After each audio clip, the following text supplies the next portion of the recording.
Լևոն Արոնյանը Grand Chess Tour Finals մրցաշարի եզրափակչում 28 հաշվով հաղթել է հնդիկ գրոսմայստեր Ռամեշ Բաբու Պրագնանանդհային։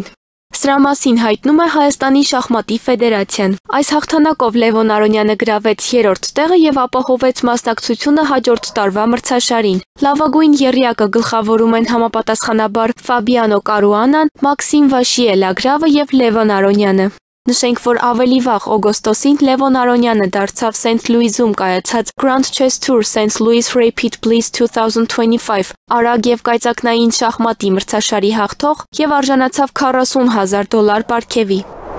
ՔՊ կուսակցության աշխատակազմի ղեկավարի տեղակալ Միքայել Խաչատրյանը ֆեյսբուքյան գրառում է կատարել, նշելով, որ Ազատության հրապարակի համար մշակվել է նախագիծ, որի իրականացումը նախատեսվում է 2026 թվականին։ Ըստ դրա հրապարակի ներկայիս ասֆալտե ծածկը փոխարինվելու է գեղագիտական առումով ավելի ներդաշնակ ու գեղեցիկ մոխրագույն քարե սալահատիկով։